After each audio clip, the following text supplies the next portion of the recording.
This episode is brought to you by Prime Video. In the small town of Haaland, Michigan, nothing is ever what it seems.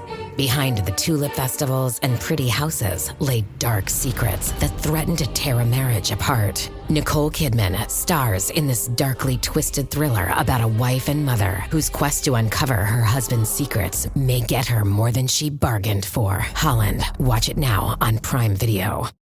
If your job at a healthcare facility includes disinfecting against viruses, you know prevention is the best medicine. And maintaining healthy spaces starts with a healthy cleaning routine. Grainger's world-class supply chain helps ensure you have the quality products you need when you need them. From disinfectants and cleaning supplies to personal protective equipment, so you can help deliver a clean bill of health. Call 1-800-GRAINGER, click Grainger.com, or just stop by. Grainger, for the ones who get it done. Will full coverage make me look cakey? Is my undertone neutral or is it cool? We get it. Finding the right foundation is hard. But with Il Maquillage, it's easy to find your perfect match online, customized for your unique skin tone and coverage needs. Plus, with Try Before You Buy, you can try your full size at home for 14 days. With over 600,000 five-star reviews, this best-selling foundation is going viral for a reason. Take the Power Match quiz now at ilmaquillage.com/quiz. ILMAKIAGE.com/quiz.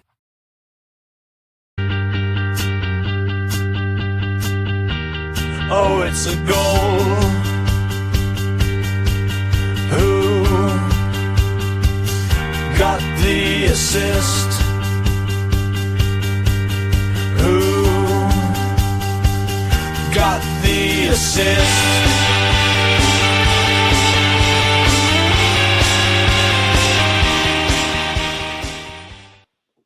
Hello everyone, hope you're all well. It's been a while, hasn't it? Yes, 12 long days since we last sat down and podded. And it's been quite an eventful break. I wrote this a few days ago. With a huge international break injury, and the FA Cup games have concluded over this weekend as we come to you. And then another thing happens, which we'll discuss in just a minute. And frankly, I come back a bit frazzled, Sam, now having spent all of this Mother's Day trying to ensure I didn't have my nose in my phone and instead focused on my partner and my family.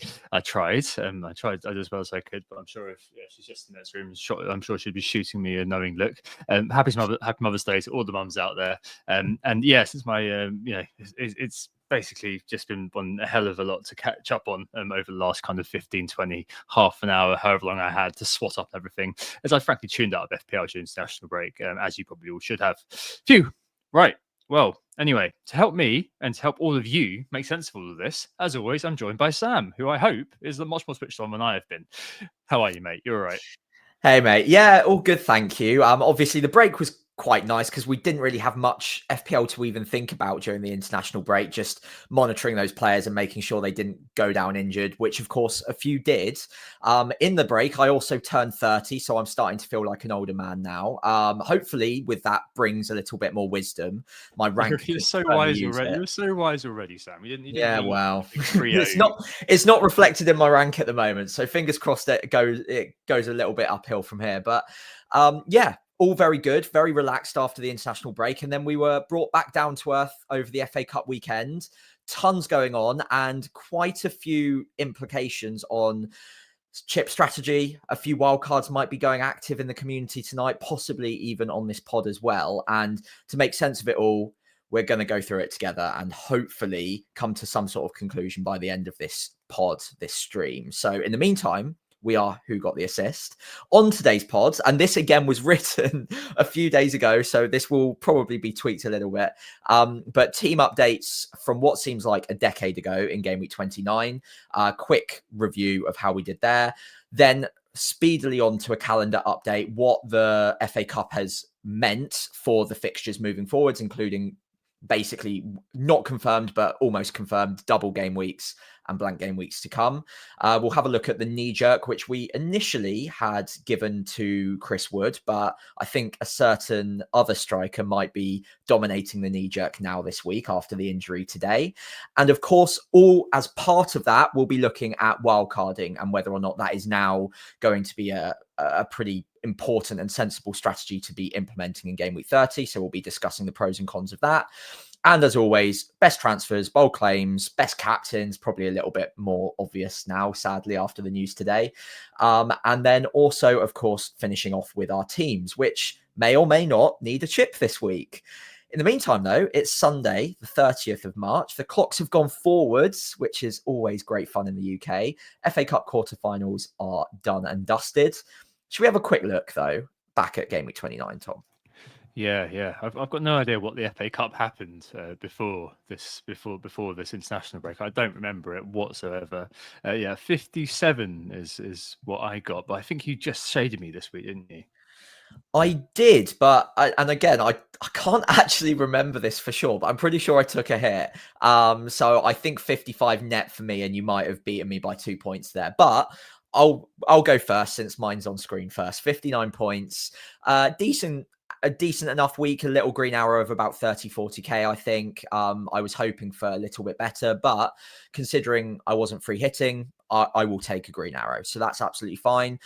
Bruno Fernandes getting the 17-pointer was the highlight with that last game of the week, which, of course, was very happily received by me, who otherwise would have been on yet another red or possibly greyish arrow going into game week 30.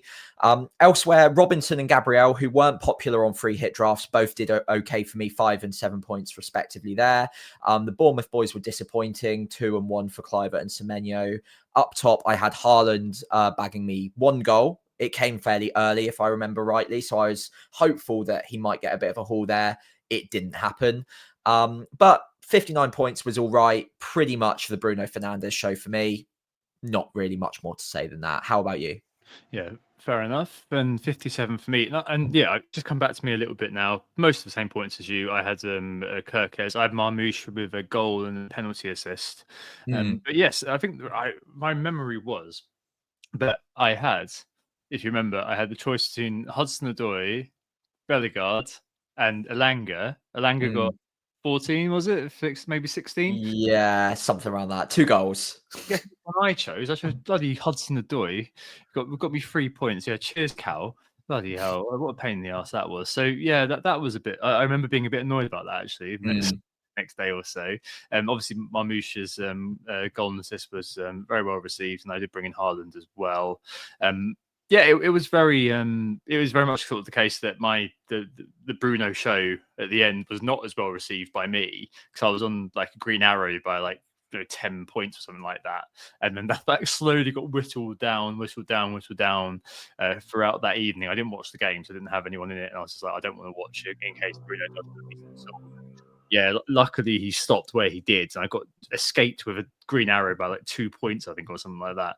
But yeah, kind of just hovering around the 250, 260k mark at the moment. So yeah, frustrating. And I mean, who knows? I think maybe it might be time to wildcard this team, which was looking fine for 30. But yeah, a few things have happened. But before we go into that, hot off the press, we've just had the FA Cup weekend done. The quarterfinals have all finished. All the away teams won. So yeah. Beat Fulham. Friends of the pod, James and Panico, were both at that game. One was supporting Fulham. Sorry, James. And Panico, very happy that Palace did the business. Brighton lost on penalties narrowly to Forest. Man City just about squeaked past Bournemouth. And then Aston Villa comfortably beat Preston North End. Plucky Preston. So yeah, well, I've got no idea, Sam. What does this mean for everybody? Please enlighten me and the listeners and viewers. Right. Well, I've very hastily made a very quick graphic, so apologies if there are any very small errors on here. Hopefully there aren't. But it will all circle around 5 teams primarily. Now, obviously, the teams that have just progressed in the FA Cup will have a semi-final to play. That will get played during game week 34. And that means in most cases that they won't be able to play their match in game week 34 and therefore will have to get moved. Most also look pretty likely to go to game week 33, then unconfirmed at the moment. So this is just kind of guesswork, I suppose, would be a loose term for it. But I think given the amount of people in the community who are well versed on this are confident that most of them will go to game week 33, I think that's relatively safe-ish to assume that most of them will. So the one fixture that won't get moved or looks unlikely to get moved is the Nottingham Forest fixture, because their matches either side of game week 34, 33 and 35 are both scheduled in for the Monday evening games. And that makes it difficult for them to move the fixture from game week 34 to either of those 2 game weeks. It's not impossible, but it's unlikely. And therefore, their fixture is actually probably going to get pushed to the midweek of game week 34. So it doesn't make much difference for Nottingham Forest. I think they're against Brentford. For the other teams, there will be doubles and blanks. So Crystal Palace is probably the most interesting of the bunch. They've got game week 30 ahead against Southampton, so it's a good jumping on point now, followed by game week 31 against Brighton. Then back-to-back double game weeks looks very likely now. So we already know that double game week 32 is confirmed for both Crystal Palace and Newcastle. Now Crystal Palace also look likely to have a double game week in 33. Interestingly, for any assistant manager chip users out there, they will have table bonus in a number of those fixtures in game week 32 and 33. So that could be very interesting for those of you who still have the assistant manager chip to play. But it's still great for a triple up. As we know, Palace are in great form right now, and therefore will also blank in game week 34. Newcastle, also interesting. Not anything has changed this weekend, but a reminder that they double in game week 32 and then play in game week 34 against Ipswich. So there might be a strategy play there. The other 3 teams that are interesting now are Arsenal, who, because Crystal Palace have made it through to the semi-final, they look likely to have their fixture moved to game week 33 because it is against Palace. So they could have a double of Ipswich away from home and Crystal Palace at home in game week 33, blanking in game week 34. Aston Villa look likely, again, very likely, in fact, to have a double game week of Newcastle and Man City in game week 33, blank in game week 34. And Man City being the final team looking most likely to double in game week 33, having Everton and Villa away for Everton and then home against Villa. And again, blank game week 34. So none of those are confirmed yet, other than the double game week 32 fixtures. But given what we know now, they look relatively likely. And what we do know as well is that they'd have to get moved somewhere. So those teams will have a double game week. It looks likely it'll be game week 33, but it could be another week potentially. Yeah, thank you, Sam. So at least we know the identities of the teams who are going to double. And I suppose that really helps, especially the Palace double, if that does happen, or knowing that Palace do have those games upcoming. It kind of really helps to, I guess, focus the mind a little bit. It's obviously the big kind of the kind of the elephant in the room really is if you have incurred a lot of injuries. So a couple of people kind of mentioned, Jamie said on Blue Sky that he only won free transfer, wasn't planning to wildcard, owns Trent, Haaland and Wood, hasn't even made a draft, but it can't help feeling that, it could wildcard, could take a -4. And Dan, FL Gas, friend of the pod, has said that he's already hit the button, Sam. And I know there's a few people across our group chats and other friends of the pod who are thinking the same. And I don't know. I feel like everything's sort of been really pushed up, I suppose, a little bit in terms of the planning. We knew that we wouldn't know everything for sure, but at least we do have these kind of teams that we know do have those doubles coming at some point. And what's quite useful as well is that we also know that in the immediate term, a couple of these teams do either have good fixtures. So in the case of Palace, there's an immediate sort of a carrot on the table in terms of Hampton away game for City, that we know there's double coming, and they've also got Leicester straight away, and they've got a really good run in. And Arsenal having a double game week coming up as well was also very, very handy, especially with that man Bukayo Saka back in training. I think that could be a really interesting thing to kind of focus in on. And so there's so much that you could possibly do here. There's so many things you could think about. You could be waiting for information. You could just think, you know what, screw it. And it's quite difficult to decide which way to go, especially because we've got quite a pressurized sort of mini situation now, don't we, with the deadline on April Fool's Day at 6:15. So we haven't got long at all to make this decision, and it's quite a abrupt, rude awakening from the international snooze fest, isn't it?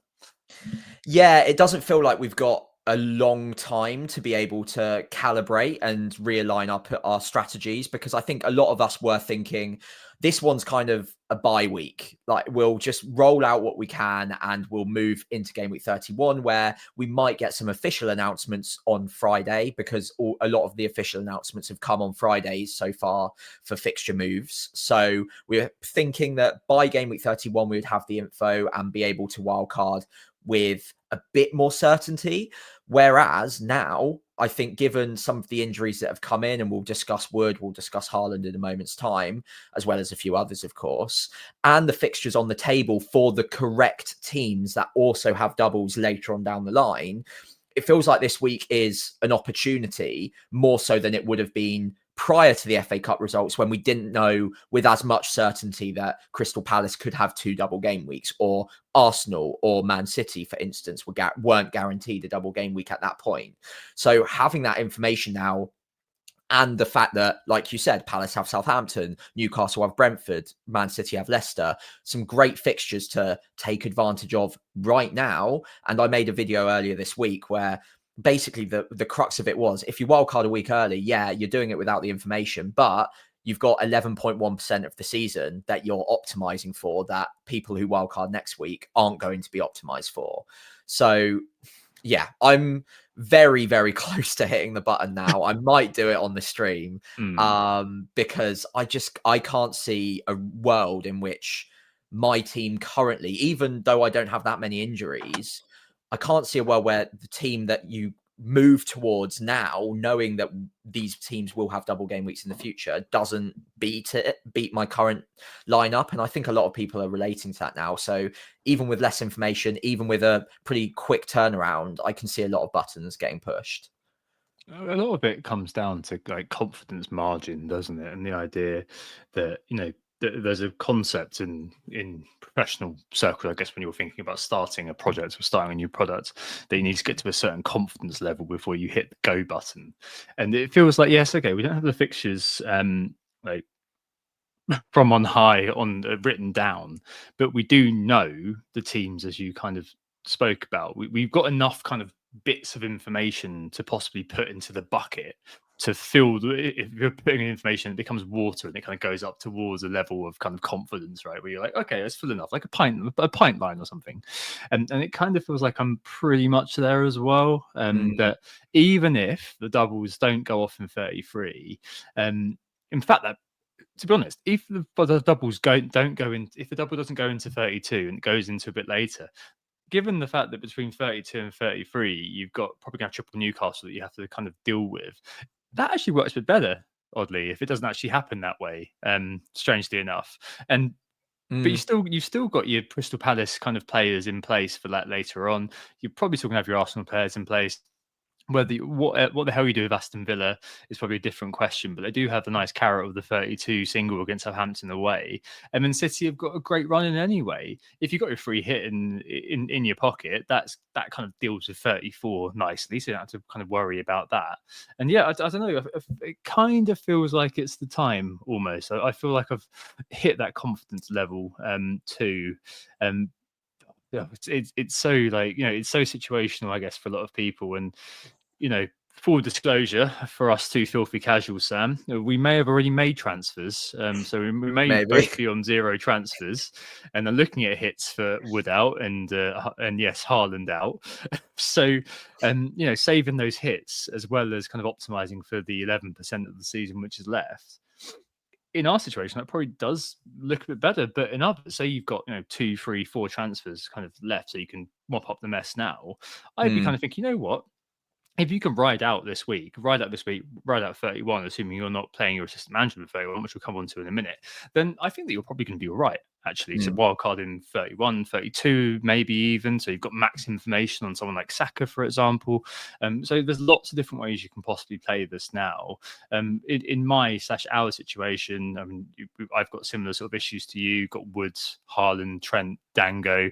Dango's obviously not injured, but one of those kind of players that you're kind of like, probably move him on. He's dropping as well tonight. Not that it matters at all with Haaland being injured, but there's just, Yeah, it definitely does feel like I'm also sharing your worldview, that I don't see a world. This is so famous last words. I don't see a world where my team, as it is, limping into 30 with a hit, which is what I'd need to field 11, I think. I don't see a world where wildcard doesn't help me, as well as kind of saving on -4, -8 worth of hits. It's just whether I can kind of make it work between 32 and 33. But that means I can roll 1, 2, 3 enough transfers, I think, to make it all kind of fit together. So yeah, this was like not the option that I'd expected to have occurred, as with the assistant manager playing that in 24. But sometimes you've got to react to what's in front of you, haven't you? Yeah, you do. And I honestly, I'm a little bit gutted. I'm just a little bit annoyed. And I was saying this off stream to you beforehand, that it seems now such an obvious strategy to a lot of managers, because I made my transfer really early and I kept it fairly quiet because I was a bit embarrassed. But I made that transfer early on Munoz, thinking, you know what? I definitely want him. And then if anything goes wrong, I'm going to go a week early on a wild card. And that's going to be me being differential. And I'm going to be a bit against the grain. And again, I was saying to you earlier this week, I'm probably going to try going without a Haaland or something and see what I can max out on elsewhere. Because again, that will be fairly differential. I'm chasing rank. I'm 380k. I've got to make up some ground somehow. So maybe taking 7 million out of my forward line and putting it across my midfield or something like that could have been a nice little upgrade to have. And now I'm not going to have either of those advantages. And even in like the 2 hours since the FA Cup results have finished, I've seen like 20 wildcard drafts online, and they all look disturbingly similar to the one that I was trying to put together. So I am wondering where the edge is going to come in now. And I'm just hoping that enough people have already used certain chips and are already tied into a strategy where I can still gain the ground on taking this pretty well-trodden path, it seems now. But yeah, I mean, information is key, like we always say on this pod, but I think we're pretty much there on the information, barring like exactly where those fixtures go. It seems like the confidence interval is fairly high, and given our situations where hits need to be taken, and let's face it, there are points on the board this week. There are points to go and attack against Southampton. You've got a flying Crystal Palace side who are really good away from home as well, who were able to take off Mateta early in the midweek, and we've seen him start twice now since his injury, once in a friendly. You've got Newcastle coming back in against Brentford, then Leicester. And then you've got Man City up against Leicester, given that Marmoush seems almost a lock to start. There's just so many things going for it this week. And maybe there's 1 or 2 edge pieces you can have some fun on. But a wild card's always more tempting when you know the best players to buy on the wild card. And I think 9 out of the 11 starters for most people are pretty locked in. There's a sickening amount of money on the table as well now, actually. Yeah. If you think about it, just because you've got you've got no, we've basically got a unipolar world with Salah being your only premium. With I don't know what the armchair physios on Twitter are saying, but I'm assuming they're saying that, you know, it's a rolled ankle. He's a tough cookie. He might carry on, but he might be out for 2 or 3 weeks. I know he left the stadium on crutches in the protective boot. Pep was saying on Haaland doesn't know the extent of his injury. And then with Wood, I think that, you know, maybe that's one to come back to in 34. Because their fixtures are pretty good after that, I believe. So it's assuming that fixture goes back into 34, of course. But yeah, that kind of, it all sort of seems to knit together to say that you can put together like a team with decent depth as well. And then it's just a case of whether Haaland does come back in time for the 33 double game week, and then what you're going to do if that does come to pass. But in the short term, say you store your money up in Phil Foden, and you've got to assume that, you know, because Marmoush and him have been kind of jostling for the spot in behind Haaland a little bit. With Haaland out, at least for Leicester, you've got to assume that Marmoush does play that up front. Who plays behind him? Probably Foden. And suddenly you've got kind of a bit of a store of money in that. You can put a hell of a lot in the bank. I'm not going to lie, I've just been having a look at it slightly while you were talking. I was listening. I'm good at multitasking. And it's just wild, really, what you can do, and kind of the contingencies that you can have at play. And God, it does feel like one or both of us are going to be kind of taking the gamble, taking the plunge fairly soon. Yeah, I mean, the other thing I think, which may push people, I did mention earlier on that there's a lot of situations, and you mentioned this as well in terms of Crystal Palace and Glasner. If you are sat there with your wild card and your assistant manager on top of things like your triple captain and bench boost, there is surely a huge case to wildcard now. And the assistant manager in 31, where you've got a couple of quite juicy looking fixtures on the table for table bonus, in Emery at home versus Nottingham Forest, and I believe it's Potter at home versus Bournemouth as well, potentially, which could be quite interesting ones. And then 32 for 33, just shoving it on Glasner and hoping to get the same sort of positivity that we got from his single game week. I mean, there's quite a few worlds, I think, where a wildcard does make sense, to just extend your analogy even further there, Sam. Yeah, and just a very quick one, an assistant manager, because I've seen a few tweets and things on Blue Sky about not wanting to play it in 32, 33 because it blocks using other chips during those double game weeks. I would still prioritize the assistant manager. I like the upside is huge. And with the bench boost in particular, which is going to be very popular in game week 33, for instance, you can still only have a maximum of 12 double game weekers if these fixtures go into game week 33. So you're still only going to get the benefit of at most one extra fixture on your bench, because you can only have 12 players with doubles, and therefore 3 of your players only have a single game week. Those will be your bench players in most cases, one of which will probably be Salah for most people, but still it's a single. And then those 3, you'll only have one on the bench with a double at most. And I've seen a lot of drafts already who won't even have that. So you could theoretically play that bench boost in another week and have just as many fixtures sat on your bench ready to go. So just find another good week for it. Whereas with the assistant manager, if you get 2 shots at that bonus, from experience, both of us can attest to it, it can be huge. So I would prioritize the assistant manager in those weeks personally. Now, if you've got bench boost and triple captain, then maybe that swings it very slightly, because you've got to then cram those into other weeks somewhere. But I think I'd still maybe favor assistant manager and just look at using triple captain and bench boost in a single potentially.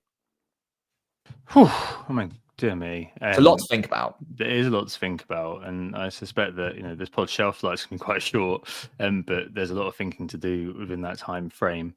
It may be worth then trying to preview the week ahead through the lens of potential wildcarding and not, as far as we possibly can. So the knee jerk, as Sam said earlier on, was planned to be, if you what would you do, as this pod was initially going to be called? So I think it still is called, with Chris Woods. We were going to be spending time, going over Mateta. If you sold Isaac, would you buy him back? All this sort of thing. But the Haaland injury, at least for us, has complicated things to such an extent that maybe it does kind of feel like it's time to go through to hit that wild card. I was going to ask you questions such as, at what point do you hit wild card? What is our expected wild card? What are we going to do if we were going to wild card? Focus where? And I think we will kind of go over that a little bit actually through here and the best transfers in. I think this pod has kind of evolved into that more than I think this was going to be the pod next week, and I feel like it's kind of, this is what it is now. Yeah.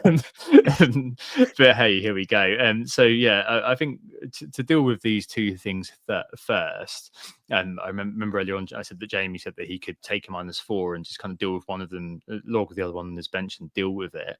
I suppose that does kind of make you think that Mateta's the one. Now, there were friend of the pod, James, I said, was at the Palace Fulham game and said that he just didn't look good at all. Wasn't moving properly. It wasn't moving kind of quite in the same way. And then there was a couple of posts on social media. There's one on Reddit that said he looked like SHIT, that's uncoordinated, was not his usual aggressive self. And it was his first game back, and it could be one thing, it could be kind of the psychological effects of the horrible kind of challenge. But I suppose Larson had basically his hand chopped off, didn't he, and scored a brace against Southampton for Wolves. And so it's one of those that, yes, okay, the player's not looking great, but the quality of the opposition as such. And with a double-double or two double game weeks coming up, however that sort of manifests itself, it does kind of seem like the best pick is still Mateta, and despite that sort of initial grass eye test sort of review of his performances since his return to playing. Yeah, couldn't agree more. And look, he didn't have the best day at the office against Fulham, but it is Fulham. They're a good defensive side, and it's not easy to break them down. Obviously, they won 3-0. Palace played amazingly. Mateta just didn't have the best day. But that doesn't mean it's necessarily due to the injury. Some players just have an off day sometimes. So I probably wouldn't be overthinking that necessarily, especially when it's your free chip effectively against Southampton the following week. I would be very surprised if he didn't cash in on that fixture, followed by 2 double game weeks, like you say. I don't really want to overthink it with him, and I think I am able to tie myself up in knots sometimes with FPL, trying to think of a narrative to like go against the grain. But Mateta, at the end of the day, was in red hot form before the injury, and the injury wasn't like a hamstring or anything like that. It was to his ear, which isn't, obviously it might affect him aerially a little bit, but I don't think it'll affect him as a player. And him moving a bit sheepishly or slowly, I think is just subjective, and I don't think it's necessarily correct. It's just a bad day. And I think it was FPL Therapy that brought up the data on Mateta. Last 10 game weeks, he's top, above Salah, above Haaland, of all players for XGI per 90. Same goes for last 8. Same goes for last 6. So whatever window you want to cut it into, he is the informed player in the league. So with Southampton, the best fixture to have away from home, which, again, Palace are very good away from home, and Southampton are horrifically bad at home. Just go for it. Honestly, just go for it. He's on pens. I'm 99% sure he is. The minutes should be fine because he was taken off early in the cup. Honestly, I wouldn't overthink it. Yeah, I think that's probably about right. The only thing that might make you think again is Isaac, who's obviously had the rest, has Leicester in 31. If you're not planning to wildcard this week, thinking and hold it off, or indeed if you have used your wildcards, you've sold him. I think if you have used your wildcard, you probably didn't sell him. But if you did, I think it might be kind of potentially worth a look to bring him back. Brentford, who they've got up next, have been pretty good defensively this year, I believe. But I think the home and away has not been particularly kind of good to them, especially in away games against teams that are probably, I guess, better than them in terms of the overall. And I think that might be something that you kind of think about a little bit. So they're kind of mid-table for XGA away. Sorry, no, they're not. They're they are mid-table for SGA away. So I think that's probably it's something that's worth mentioning. Don't know how drunk they've got on their Carling Cup. I was going to say grade. Anthony Gordon in particular definitely came off as a bit of a vibe, didn't he? But Isaac, obviously, yeah, you know the character he is. He's going to be the kind of the chalk captain in 31 and almost definitely in 34 as well. The Ipswich game at home. I don't know actually. And 32. Yeah, and 32 actually, of course. So yeah, you've got 3 captaincies coming up for Isaac. If it's a kind of a straight shootout between the two, I do think that kind of the Swede does sort of complicate matters a little bit, doesn't he? He does, but again, if it's just a 1 week thing, I think I'd still prioritize Mateta personally. I do like Isak. Obviously, I would love to have him this week against Brentford, but I think out of the two, Mateta just shades it. One, because obviously Isak's been playing international football over the break. Mateta hasn't had to worry about that. He's just been getting himself fit and firing again. He's also been drinking in the last couple of days, which shouldn't really have an impact, but maybe there's like a non-conscious like drop of the level after they've just won their first trophy in a generation. They might take their eye off the ball a little bit. And they're without Anthony Gordon as well, which might also affect them going forwards a little bit. All of that to say, I still think he's a fantastic option for this week. I still think he'll do very well. It's just if I was prioritizing one or the other for 1 game week alone, then I would probably still look at Mateta. If you're not looking at wildcarding for the next 4 or 5 weeks, or you've already used a wildcard, it probably is Isak, because like you say, he's the standout captain for 3 of the next 4 potentially. So yeah, longer term, I think Isak's the better pick. But if it's just for this game week, I'd probably lean towards Mateta. Yeah, I'm with you. I think he was going to be the one that I do. It depends how much stock you put in the old eye test, I guess. But certainly just feels like a bit of a no brainer, I guess, on paper. In that situation, there's Evan Nielsen as well. Yeah, I think we should mention the only sort of but probably about Evan Nielsen. He did get subbed off actually. About 70 minutes in about today. 70 minutes. So he's probably going to be all right, I suspect, for Ipswich, which again probably kind of is another nail in the coffin of me not using the wild card, just because it would be kind of relying on Dango starting to get me to 11 with a -4. And I think that kind of, I suppose he could do a job in the very short term. So if you're kind of just looking for, you know what, I'm going to hold out for one more week, get a bit more information, midweek games, or as a bit of a difficult one, then I think that he certainly makes sense as a candidate to bring in for this week, especially if you've got a few problems with the amount of money that you've got left in the bank, for example. Yeah, precisely that. I was just about to say the same thing regarding Wood, especially if you don't have the money to upgrade to Mateta or Isak, then rather than taking hits and moving other players out, then just going straight to Evan Nielsen for 1 week only. If you wanted to save that information in wildcard the following week, Evan Nielsen for 1 week looks like a great bet. But again, if you've got the money, I would probably still prioritize Mateta or Isak. Cool. So yeah, I think it's pretty cut and dried actually this week. I think that there are other options out there, of course, but I think that's probably the focus way of doing it. But yeah, the bigger monster is obviously going to be the best transfers in. So there's an awful lot going on, and the market hasn't quite reacted yet to what's been happening in terms of the Haaland situation. I don't know actually, Sam, what the pickup rate was for Haaland, because obviously it was slightly obscured by the free hit numbers that were played last week. Neither of us played ours, of course. It sat around kind of 31% at the moment in terms of ownership. But yeah, the market hasn't quite picked up on it yet in terms of sales. He's got kind of 50k sales. I suspect that's going to probably rise quite a lot, because there were quite a lot of transfers in last week when the flags added. Yeah, when the flags added, it will go. But you've got the likes of Bruno being brought in. I think that a lot of those transfers were probably made last week. But Marmoush, Isak, Sarr, and Munoz making up the top 5. I think those ones particularly, I think we can discount Bruno as maybe slightly reactionary play by a lot of people, despite the fact what we said when Simon was on a moon ago, that he's obviously got those numbers and got the mins and got the attacking verve about him. And like Palmer, Palmer's the biggest sale for as has been for weeks, almost 600,000 sales for him. Looking likely he will play Spurs on Thursday, but I don't know whether he's going to make it into our wild cards. Possibly not. Trent, 400,000 sales, injured. Don't think he'll be coming back. Woods, I'd mentioned earlier on that I don't know if I did actually. But Nuno said last Thursday he was seeing a specialist. The other day, it wasn't looking particularly good for Woods. 430,000 transfers for him. And then you've got lots of Hall and Bumo being sold. And I suppose let's kind of home in very quickly on Crystal Palace, just because obviously, given how bad, sadly, the bottom 3 are, any opportunity to target those is going to be taken with gusto. And it comes as no surprise, I don't think, that you've got Sarr, who we both had. I don't know if you joined me on this particular negative flirtation, but I had a couple of weeks with him after he scored the 17 points versus Brighton. Did absolutely bugger all.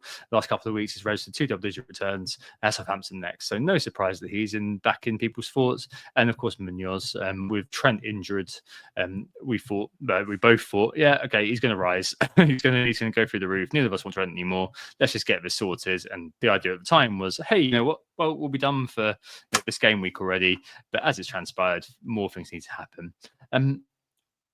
In midfield, let's stick with Sarr, just because there's another player who's come onto the scene, Ebi Eze, a player who I've always kind of been a little bit hot and cold on. Sometimes I think, oh yeah, especially at towards the end of seasons, I feel like that's Eze time, because I feel like during the season proper, sometimes he can blow hot and cold, and he also Glasner points this out as well, has been a little bit unlucky. He said that, he's not scored as many goals as he'd have liked this year. But I mean, remember the first kind of few weeks of the season, Sam, when he scored a really good free kick. Yeah. And there's been so many sort of moments where it's not quite come together for him for whatever reason. We'd use the B word, variance about that. And Sar's got kind of the goals, I guess, in his locker. Eze's got, I suppose, the XGI in his locker a bit more, and albeit Sar has been getting assists as well. And I think that's quite an interesting sort of 50-50 to look at, because if you're assuming that, say, Munoz is the defender of choice, which I think he probably is, I don't know whether you want him and Henderson. We can talk about that maybe. And I suppose Mateta is one that you should stick in. Eze versus Sar. I mean, I did watch your video the other week, last week, I think it was, and you had both of them, didn't you? And no Mateta. But now I think maybe things have changed a little bit.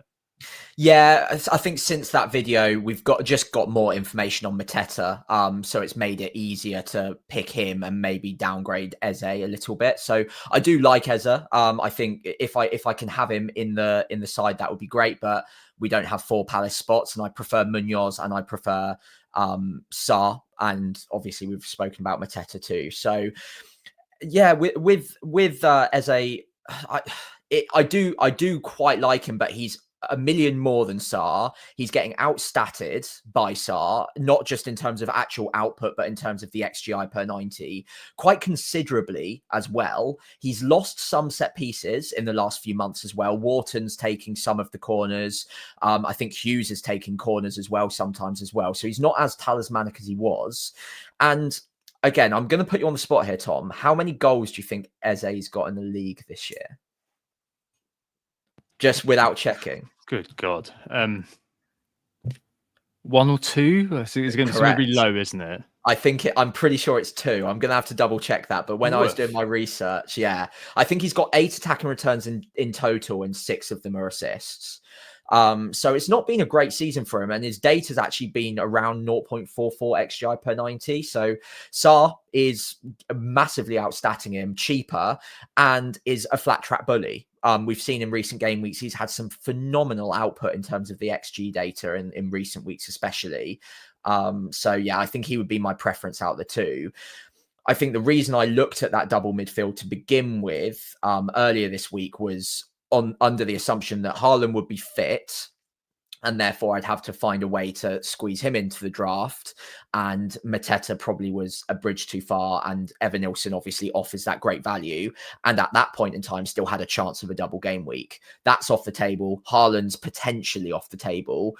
And there are a lot of other midfielders I like the look of, but not tons of strikers. And Mateta is definitely one of the top strikers I like. So yeah, he's probably my 4th favorite Palace, but doesn't quite make it in for me right now. Plus, I've not got the best team value, so having that extra million is going to be helpful. Yeah, I feel you. And I was thinking about, I mentioned Saka earlier on. I think it's been mentioned in the chat as well. I don't know who, but I think it was by Dan actually, that there's he's leaving money in the bank potentially for Saka. Yeah. And all of these things do sort of knit together, that if you can scrimp an extra million here, probably won't need it right now, but it might be something that could be really useful when it comes to those doubles dropping. Like when Saka is back, if the double drops from 33, he said a couple of games to kind of get up to speed, then suddenly, hey, you know what? Raya, Gabriel, Saka, I find it very difficult to look past those 3. Yeah. It's an optimal solution for Arsenal, and I've had Raya since the start. And it may be actually the first time ever, Sam, I've had a player throughout the course of the entire season with Raya. I think it's really, really likely that's actually going to happen. But Gabriel and Saka, those 3, I think are going to be quite good. So, I think there's definitely kind of a few ways to kind of save money in that. I just mentioned Raya there. Munoz, yeah, very good. So say you want a Mateta, you want a Sar. Is Henderson, is he kind of your 5th favourite Palace then? Yeah.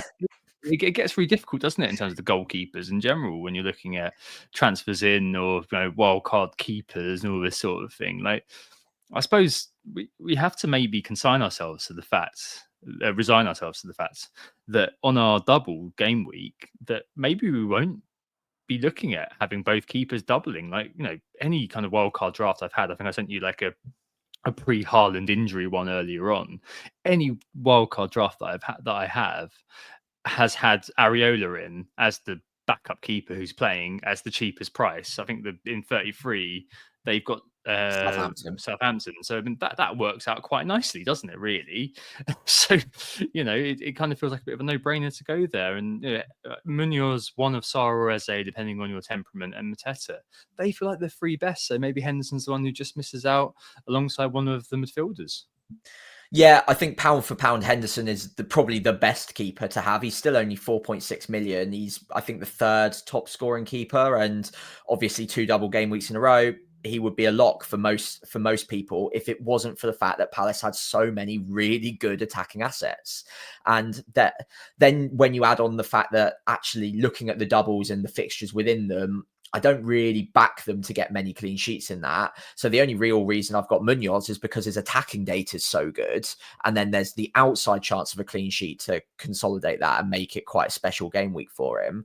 With Henderson, barring some sort of lucky assist from a goal kick or something, it's very unlikely he gets any attacking output. So the clean sheets in those 2 doubles, I'm not as confident. And therefore, when they're really good attacking options, I prefer to prioritize them. Like you say, Raya makes a lot of sense. You could look at Martinez potentially.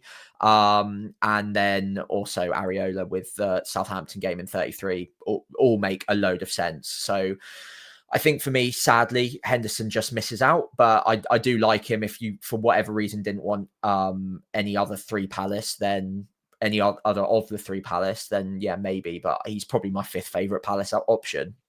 Yeah, no, I'm with you on that. I think that Areola's just given the price. We always want to scrimp and save on goalkeepers at 4.2. It just feels like old Tits McGee is the one that you should go with there, really. He's going to be on your bench every other week as well. So fine. That's fine. That's more than fine, especially if I've got Raya as the goalkeeper, which I'm pretty okay with, let's be honest. Sticking with the, we mentioned the forwards earlier on. I just realised we didn't mention Marmoush, which was probably a bit stupid, wasn't it? Because Marmoush is obviously against Leicester, a goal off the bench. Crucially was benched, and we maybe be kind of in the situation of going, what's going on here? It might be an absolute disaster. The reality is that obviously without Haaland and the game's in 2 days, I'm pretty sure he's going to start Leicester. Breaking news, and surely he's of interest to everybody, really, and a bit of a stick on any wild card, really, as well, isn't he? Really good option, I think, Mr. Marmoush.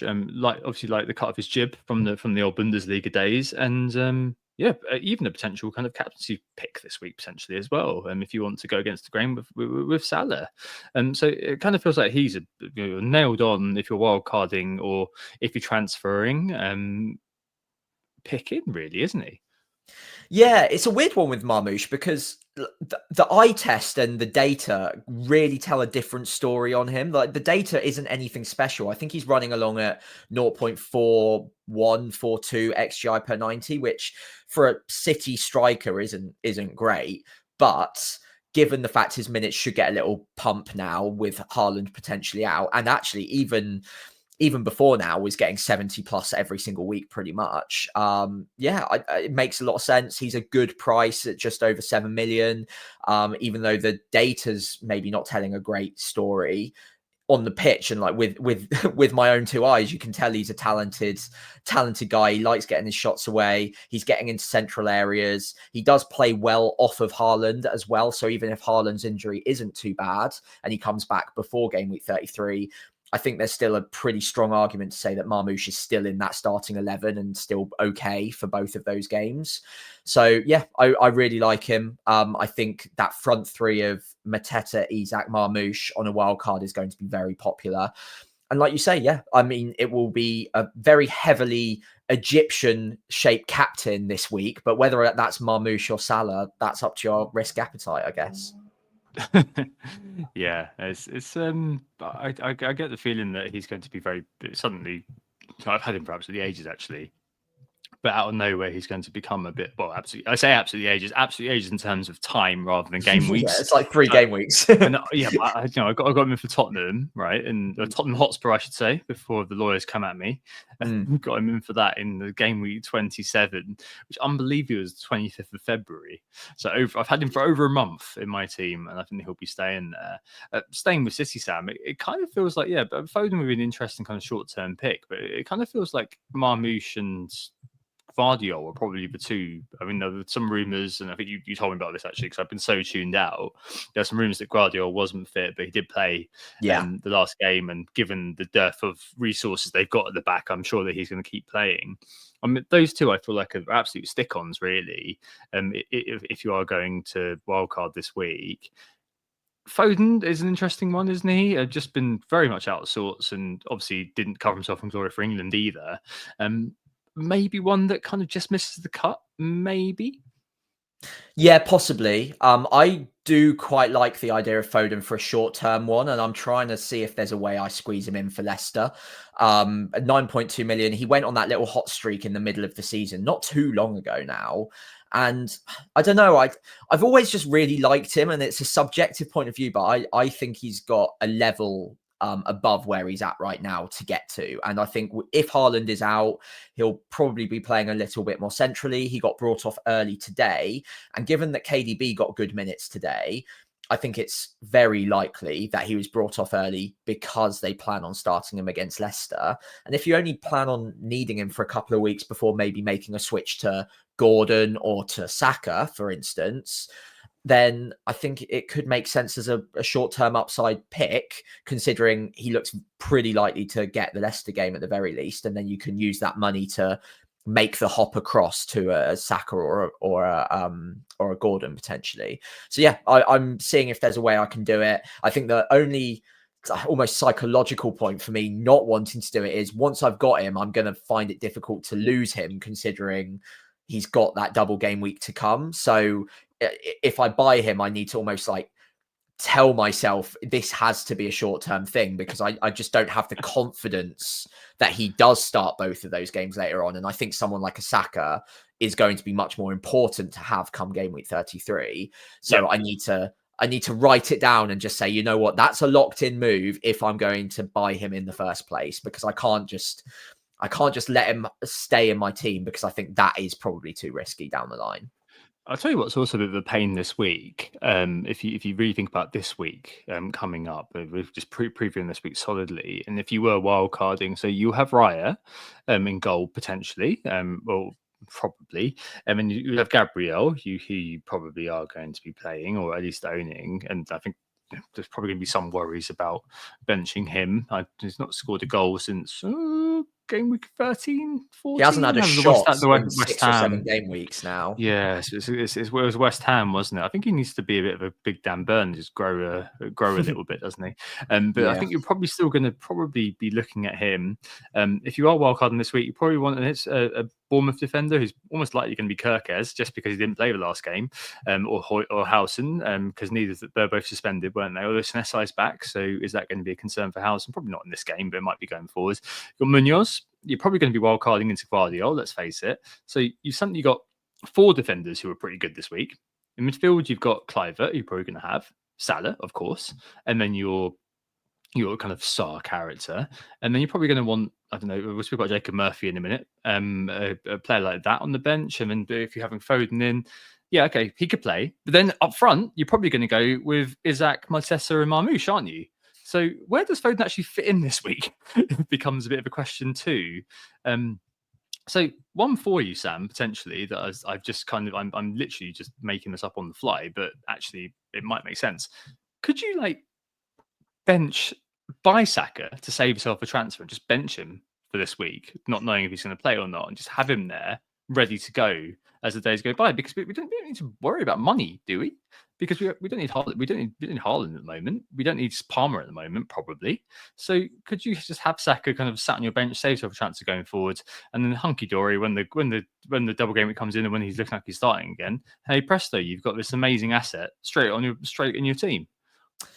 Yep. So he's currently in my wildcard draft. I don't expect him to start at the moment, but it's saving a transfer down the line, and that will be valuable. And I don't think he's a million miles away from playing.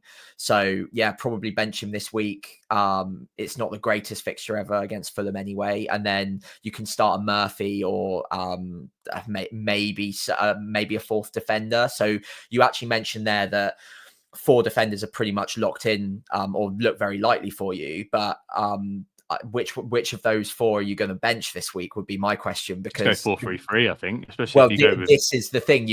So if you went 4-3-3, you can probably accommodate Saka. Whereas if you go 3-4-3, then that Saka spot becomes a little bit iffy, because you do want to attack that fourth midfielder. You want someone who's obviously Murphy's been decent and has Brentford, but it doesn't fill you with excitement, I don't think. And maybe having someone like a Foden or a Palmer actually as well might be more exciting for this week.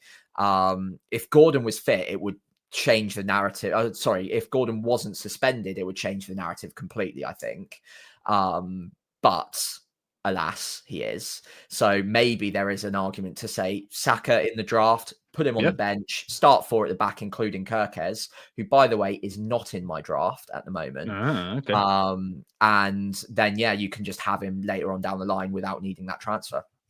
But the idea would be that Kirkez would go off to, someone doubling, I guess. Maybe it fills me with dread, but someone like Conser or something, just for the double game week. But I think for this week, Kirkez being what he is just kind of feels like an okay sort of short-term pick. I mean, that's absolutely fine as well, because at the end of the day, there's a lot more upside to having no Kirkez, shoving in Foden for a couple of weeks. And that's something that definitely I'm considering. It's just that with a very low repertoire of free transfers on my list, I've got a bit of a problem there with that one. So I think that there's going to have to be some builds surrounding trying to mitigate against some negative impacts and some future projection that goes into it. And Saka on the bench is certainly something that in my wildcard draft, which I have, does seem to have occurred.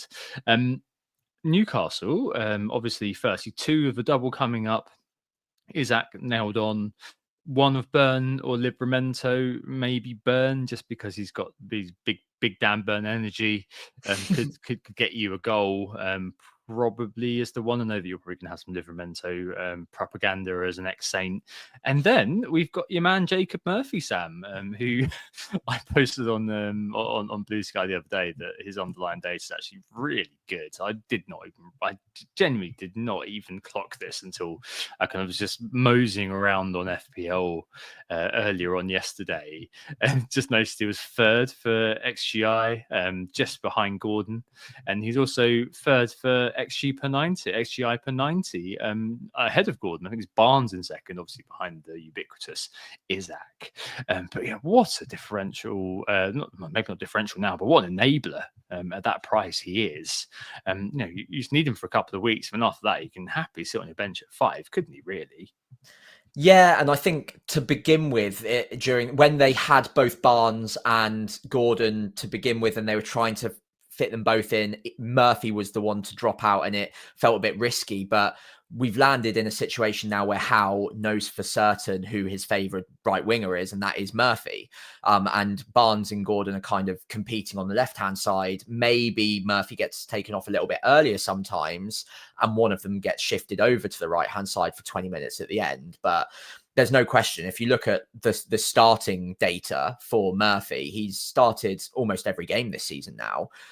So there's no real risk there. You would feel very safe having him as a starter, and you only really need to play him in a couple of the game weeks. It's not all of the weeks that you need to rely on him for. And considering Gordon is suspended anyway, for 2.4 million cheaper, if his data is almost as good, I think it just makes logical sense to save the money there.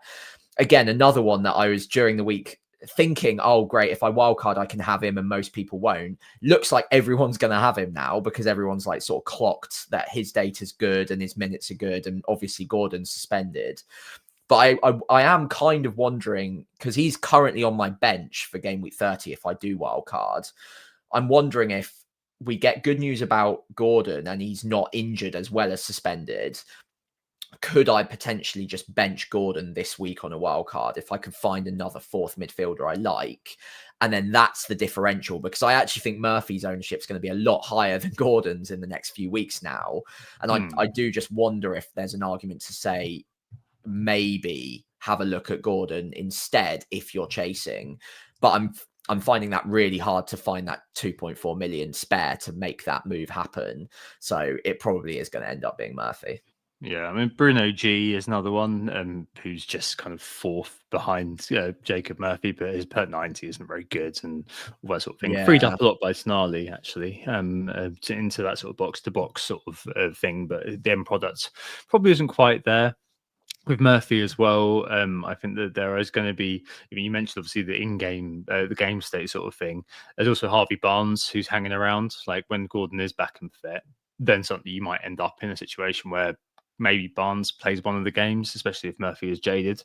You just don't know really with that one.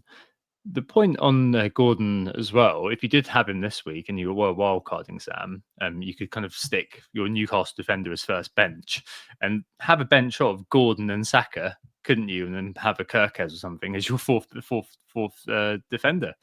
So yeah, there's quite a few ways to play it. On Kirkes, I think it's worth mentioning Bournemouth here, who are going to be part of the mix for the rest of the year. I think it's fair to say maybe lost a bit of momentum recently. Yeah. And 3 losses and 1 draw in the last 4 games, but still putting up the data, I think, overall the Cherries. And I think for the very short term at least, are going to be a team who are going to factor in. I think Kluivert is one of those players who just kind of sticks around. I think it's going to be quite difficult to maybe until kind of we hit the proper double season. But he's going to play who just sort of stick around for a lot of people for the short term. And a player like, as I said, a Haaland or a Kirkes does feel like kind of an okay sort of inclusion on the wild card, especially with the cherry of Ipswich up next. I think that looks okay, doesn't it? But I mean, both players probably do have potentially a little bit of a ticking clock next to them. So, for example, a Kluivert could go out for the Villa double, a Rodgers or an Asensio or a Rashford. I mean, all of these players they offer an adequate escape route, don't they, as well? So, I don't know. I feel like I'm quite comfortable with a Kirkes or a Kluivert, Sam, within a wild card that I'd be doing and keeping those two, especially with Ipswich up next. I think that those two do seem kind of quite okay kind of inclusions.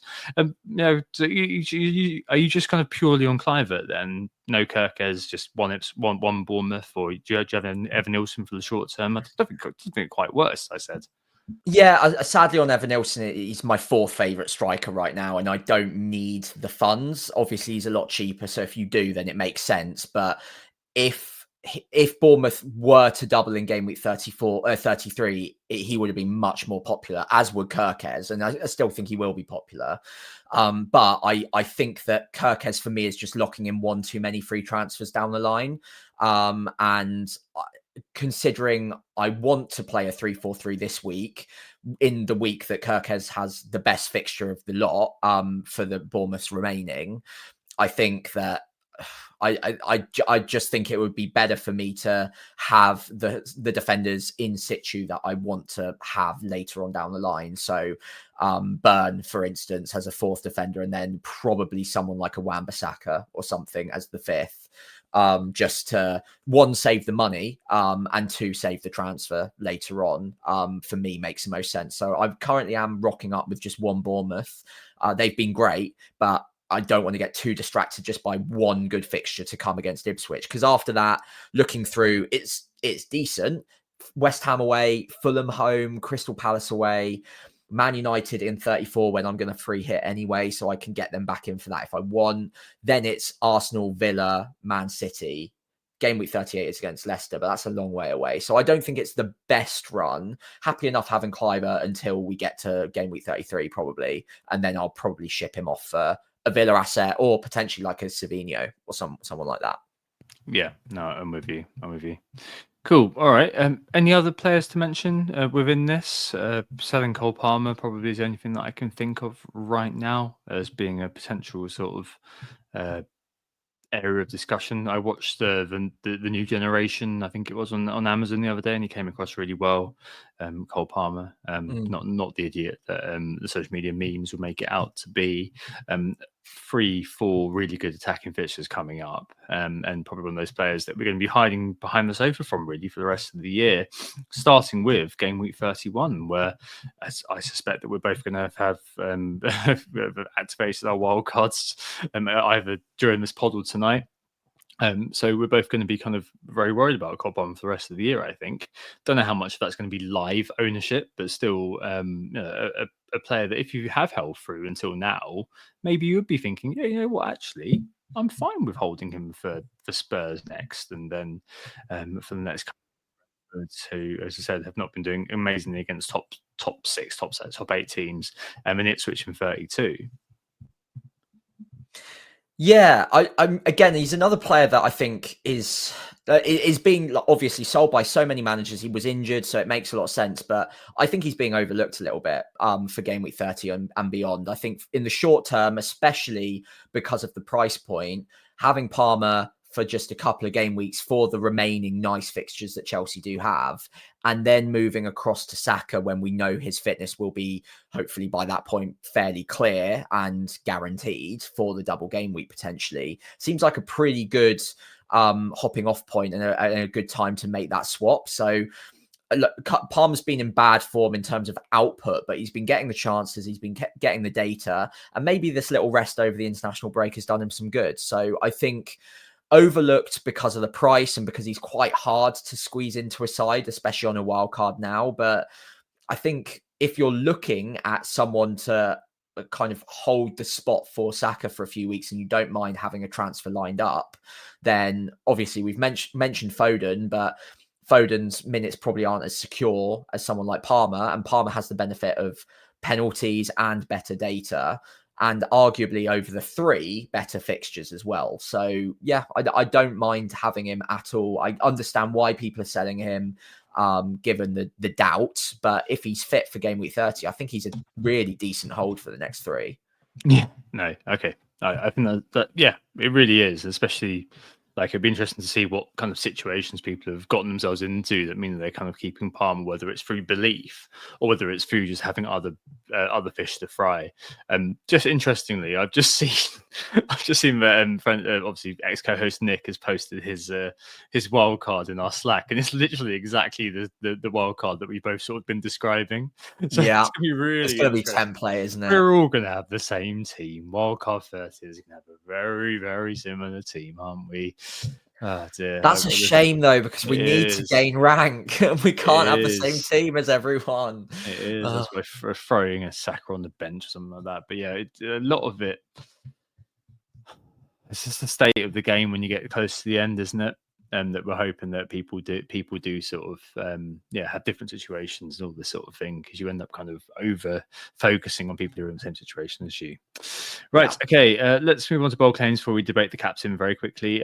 So eon ago, we both struck out. You said Palmer 10+ points versus Arsenal. Didn't play, and Southampton to beat Wolves. You told me to basically don't do it. and you were right. 29, where are you landed? 29 on to 30. I'm actually going to go for Nketiah to outscore Mateta. Obviously, he scored in the cup today. And I do envisage Mateta starting and doing very, very well against Southampton, as I've already mentioned. But I'm kind of happiness hedging on this one. And I think that Nketiah is probably going to get 20-30 at the end, and I honestly wouldn't be surprised if he bagged a brace in that 20 or 30. So yeah, that's my bold claim, Nketiah to outscore Mateta. Yeah, no, okay. I've got Marmoush's blank versus Leicester. This was initially going to be, of course, a Haaland blank versus Leicester, but I swiftly changed it about 10 minutes before I sat down to do this with you. So, Yeah, it wouldn't have been that bold for Haaland anymore. no, I think that you wouldn't let me have that. Speaking of Marmoush, best captain this week, I think Indeed. there's going to be safety in numbers for a lot of people going with Salah because you've got the big robot off the table. Mikalenko, if Everton have that press conference, I think it'd be really interesting to see what his status is. I believe he's been cleared, or at least he's been training, so probably you're right. I think it would have been great if Salah had been up against the old man Young. But no, I don't know, Sam. Maybe there is a case to maybe have a look at his Egyptian counterpart Marmoush this week. If you are chasing and if you are kind of quite far back, 800, 900k, maybe this is a decent kind of gambit to take. I moved my captaincy to Marmoush initially, but I feel you think we've kind of both talked each other into wildcarding now, to be honest. So yeah. I don't know. I think I'm kind of just about above the threshold of not punting it and just going with Salah this week. But yeah, you're kind of in the fun zone, as it were. I suppose you're still on Salah, are you? Or are you thinking about going elsewhere? Yeah, I think I'm on Salah. Just there is safety in numbers, but I do genuinely still think he does very well against Everton. I mean, at every juncture this season, when we've thought maybe this isn't the week for Salah, maybe this is just a more difficult defense to break down, he's gone and got a double-digit haul. So look, there are narratives you can give Liverpool and Salah. Maybe their heads will have dropped. Maybe they'll be not on the beach, but almost like on autopilot for the rest of the season, knowing that the league is almost wrapped up. That all of that, I don't really think that means that much to Salah. He's going to go after all of the records. He'll definitely want a 30-goal season. He will definitely want to play 90 minutes week in, week out now that they're no longer in any other competitions. I think even though Everton have looked decent and they've been good defensively, it's still Salah, and he's been by so far the best player in the league this season. If you wanted to have some fun, Marmoush, yeah, maybe if you're chasing, it could work out against Leicester. Obviously, they're all at sea and they're not a good defence by any means. And then that also brings me on to Crystal Palace against Southampton. I can't overstate how bad the Southampton defence has been. In terms of the XGC data, it's 1 XGC per 90 lower than almost any other team. That is horrendously bad. So if you wanted to take a bit of a gamble, I honestly don't mind Mateta this week, or maybe even a Sarr if you wanted to go against the grain, but I'd probably back the penalty taker on Mateta there. But yeah, for me, it will probably be Salah that gets the armband.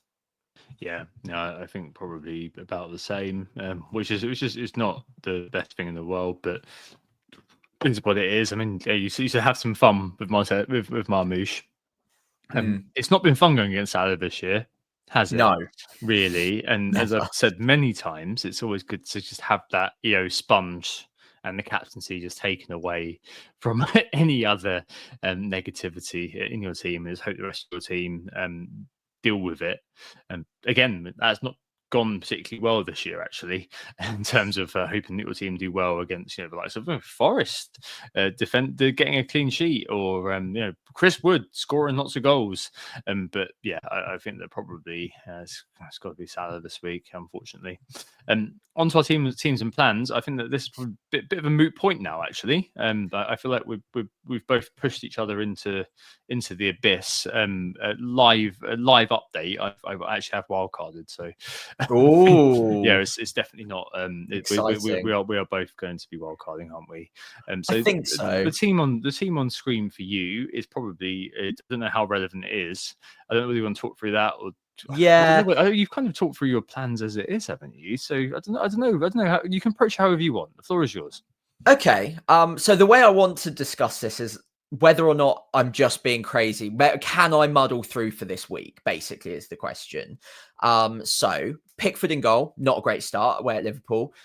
In defence, it's Munoz, made the transfer early on. Gabriel, who would be in my wildcard side, of course, as well. And then Williams. So I'm 2 out of 3 of what I would want for a wildcard defence this week. Williams is a downgrade, of course, on Gvardiol. In midfield, 5 across the middle, Salah captain. Bruno, Obviously, great data recently, been in red hot form away at Nottingham Forest, though. Semenyo and Kluivert for the double Bournemouth midfield against Ipswich. So I'm actually leaving behind an extra Bournemouth midfielder if I wildcard this week against a good team to be targeting. And Mbermo, who, as always, great data, is closing in on 200 points this season away against Newcastle, who obviously great side, but are they going to be a little bit rusty after a long hangover? Who knows? It's possible. The issues really lie in the amount of free transfers I've got and the two forwards. So the two forwards starting at the moment are Wood at home to Man United. Looks very unlikely to play given some of the rumours that we've seen. And Haaland at home to Leicester. And again, looks pretty unlikely to play considering he's just left the Vitality in a boot and has 2 days between the games. So yeah, I've got João Pedro on the bench at home to Villa, so he could come in. And I think if it was just Wood that was injured, then I'd probably be more tempted to muddle through and just play João Pedro, not need the hit. But now I almost definitely need the hit to get rid of either Wood or Haaland. And even when I do that, for a -4, I'm missing out on one of or 2 of Marmoush, Isak and Mateta. And I've taken the hit, of course, as well. And there are issues elsewhere in my side that I could optimize for this week. So can I muddle through for a -4 and just take the extra information ahead of game week 31? Or it's probably enough to wildcard, right? I think what this pod has crystallized in my mind is what's that information actually worth in our in our mutually shared situation, having done the transfer early. The information that we've got is that we know incontrovertibly, and OFPL have tweeted that there's a blank game week in 34 for these teams, which means that there's going to be a double game week for those teams at some point. 33 is the best guess. 36, it may happen, but there seems to be a bit of a protectionist attitude surrounding the FA Cup at the moment. So I think that we've got enough, is what I'm going to say, despite the fact that I'd always kind of thought, hey, you know what, I'm going to leave it until I've got max information, 31, 32. But I think we've got enough information to put teams together which are going to be able to contest stuff for the rest of the season, the remaining 10, 11% of the season. And I think that, there aren't, if we didn't know the identities of those teams, Sam, then I'd be saying no, take -4, just kind of get that information. But the remaining bit of information is when those fixtures happen rather than if those fixtures are going to happen. Yeah. Right? And I think that the if, now that has been ticked off, I think there's we know which sides. Yeah, there's enough confidence to think, hey, you know what? I think I'm probably going to be all right here. And there is always going to be one character or two characters, like Cole. Back in the day, Luca Dean, when he played for Everton, was a really big example of this. Had no doubles whatsoever. We're talking about 2017, 2018 season. No doubles, no nothing. And then he went off on like a streak of like 9, 10, 11, 12 pointers. There is always going to be a player like that. And there's going to be a player that you removed from your team now who, are probably going to be Boomer, let's face it, who goes off against Newcastle. That is probably going to happen, but you can't really kind of beat yourself up about something like that. It does kind of feel like we've got enough information at the moment, and it's not necessarily that you're setting yourself up for a 33 bench boost. Like if a 33 bench boost doesn't happen, if 33 doesn't land that way it said earlier on, that's actually better because you get to save those transfers, don't you, through 33. And if it does happen, okay, well, you've wildcarded now and your team's sort of optimized to kind of take that on anyway. So yeah, I think that probably to save yourself the hit, probably save yourself a couple of hits, to be fair, because I mean, if you go into next week, you're going to either wildcard anyway and think, oh crap, I could have done it last week and have had a week of triple Palace against Southampton, could have had a week of triple City against Leicester.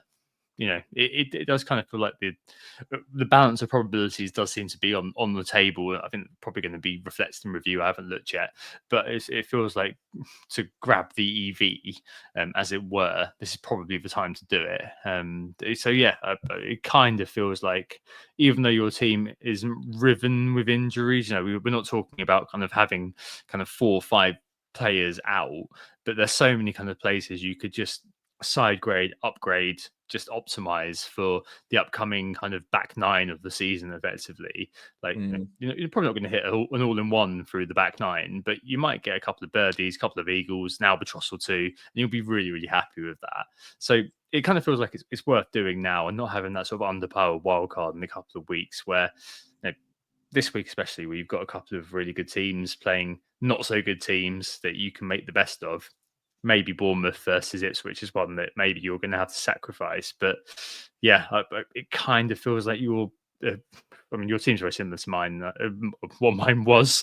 And I think you're probably going to be spending, I don't know how much work you got to do tomorrow morning, but you might have to come to it late because you may have wildcarded and spend the rest of the night before you go to bed looking at a wildcard. Well, it sounds like a lot of it's locked in anyway, doesn't it? From the looks of this pod, I think we ran through a full 15 at different moments during the show. So, yeah, unfortunately, it might be a bit template, and a lot of the thinking will be how can you differentiate and how can you gain that edge over others? Maybe that's a Saka, maybe that's a Foden, maybe it's a Palmer. I don't know, but there will be marginal gains to be made. And I think, again, just having that 15 will in itself be differential. We always say that, like, it's a compound differential in itself, having the team you've got. And as long as they're the ones getting the points, then the arrows should be green. So yeah, I mean, I'm not active yet. I will probably activate straight after this. Just a quick check on Twitter to make sure all hell hasn't broken loose and there's a load of like doubles being shifted to a week that we didn't expect, and some random team gets a blank we didn't expect. Who knows? But I'll double check that and probably activate straight after this pod. It just doesn't, I don't know, again, famous last words, but it doesn't feel like that's particularly likely given like the nature of the upcoming schedule and where the 3 weeks are. There's not many places to go. Yeah, exactly. So it's not like you're sticking it into giving it all up to RN Jesus or a random number generator and just hoping for the best. Like, there's only a couple of places it could possibly manifest itself. The only other place is 35, isn't it? Yeah, like, exactly. Realistically, because it can't be 32 because Palace already have a double in 32. It can't be 36 because they'll use that as the reserve week for other doubles from the final of the FA Cup. So it has to be 33 or 35, right? It can't be anywhere else. And if it does happen in 35, you might think, oh my god, you've messed it up because you optimized for 33. Actually, it might be loads better because of 32 and 33 not really kind of tessellating together very well. So yeah. But if you aren't wildcarding this week, I think that you're probably going to be all right as well, to be honest. I think that it does land very well. Most people who aren't wildcarding this week are probably going to be sat there with probably double, triple Palace at least. If you have rated last week especially, you're probably going to be in quite a good position, aren't you? So yeah, I think that's probably all right, to be honest. But yeah, if it was you, I'd probably be looking at wildcard right now. Yeah, fair. Do you want to run through your old team by any chance, or I think it's almost pointless now, isn't it? I'll just mention like kind of where we're looking. So I kind of described the 4-3-3 to you earlier on. I think this is kind of how it's going to hold, really. So if you can I guess your full 15? Of course you can. That could be fun. Okay, your full 15 is going to be Raya Areola. It's going to be, oh God, I hope I get this. Gabriel, Gvardiol, Munoz, Kirkez, and Big Dan Burn. Yep. That's 5. Midfield, Salah, obviously. Cliver, Sarr, Saka on your bench, and Murphy. Yep. And up front is the 3 we're all going to have, which is Marmoush, Isak, and Mateta. Wow, hey, you've done it very, very easy. Honestly, that's not going to be far off mine either. So. No. The only question that needs to be asked is, as with what you were saying earlier on, do I give up Kirkez, give up Saka, and go with Foden, and then stick Konsa or something on my bench? That's the only question I've got. The rest of it, I mean, if you played this game for a while, it's quite easy to be efficient. And I'm sure there may be for a couple of people kind of going, oh, what about this player? What about that player? Look, it's just efficiency. And you can see that that's probably the most efficient team to deal with the short term with the doubles, how they're going to land. The rest of it is all in the ether, and yeah, it says a lot that it's very guessable, and I completely understand why you might be looking at it and thinking, "Oh God, content creators, blah blah blah." But it is what it is, and especially when this happens at the end of every season with the late wild card. If you do wild card in the 30s, and just kind of it really is kind of down to, do I spend a bit more money on Gordon or something and just kind of just chance it this week rather than Jacob Murphy? I think we'll find out from how Gordon's doing, despite the fact he's not been suspended. Or do you believe how? And it's whether he's suspended. Exactly. And then whether I go with Foden or Kirkes, you know what I'm like. I'm probably going to. I think there's a good chance I'll probably go with Foden. I've got a bit of money in Kirkes, like so I'm not pressing the go button on that quite yet. But that'll probably be the last decision I make. But this week, 4-3-3 in that. I don't really see. You're kind of right on Sarr versus Eze earlier on. I don't really see much point in going with Eze over Sarr, but I might be wrong on that. If Eze had penalties still, that I'd be much more interested in that. But yeah, you guessed my team. I suspect your team's going to look really, really similar, and I think we're going to have to try to eke out advantages as it goes, and treat this as kind of a bit like game week 1 again in some ways. And it's kind of the decisions from here. Get a bit of a boost this week and go from there. Really. It's just whether I go with Foden or go with the Kirkes option, which means that I keep Saka on the bench. That's the only question I've got, really. But it kind of does itself, which is not particularly not fun, is it? It's not fun. No. But sometimes in FPL it's like this, honestly, and you can't roll with it. Yeah, exactly. And I'm just hoping that enough people won't be doing it, that it is still going to be a good rank gain. And I think differences will come into the squads around game week 32, 33 again when the doubles hit, because Villa will come onto the radar, and there are many different angles you can take on Villa. That could be in defense. It could be Rodgers, Asensio, Rashford, Watkins.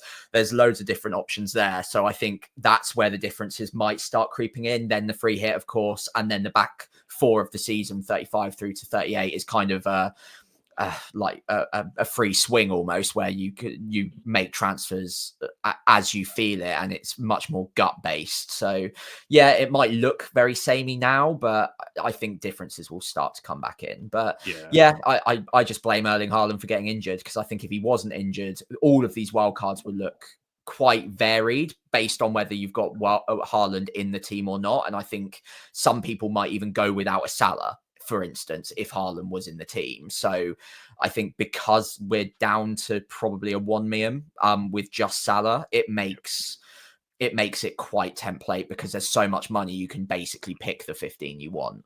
Yeah, agreed. Well, all right, there we are. on that sour note, we should end. We'll be back very, very soon, though.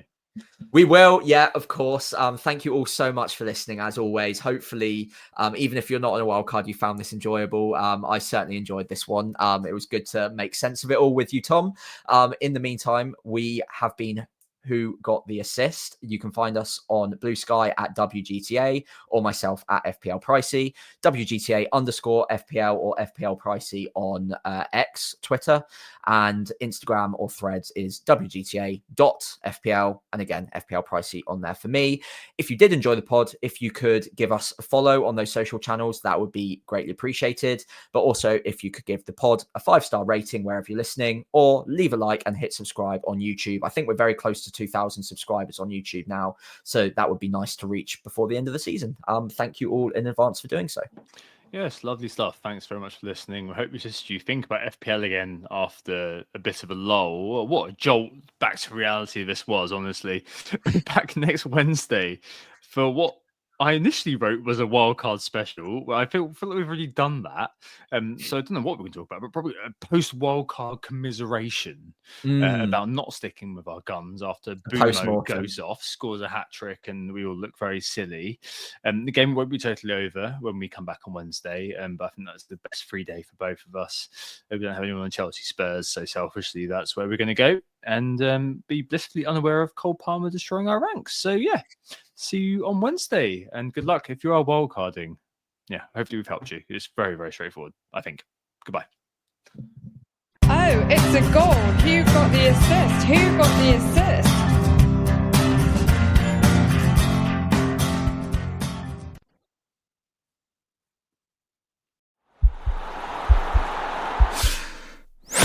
This podcast is part of the Sports Social Podcast Network.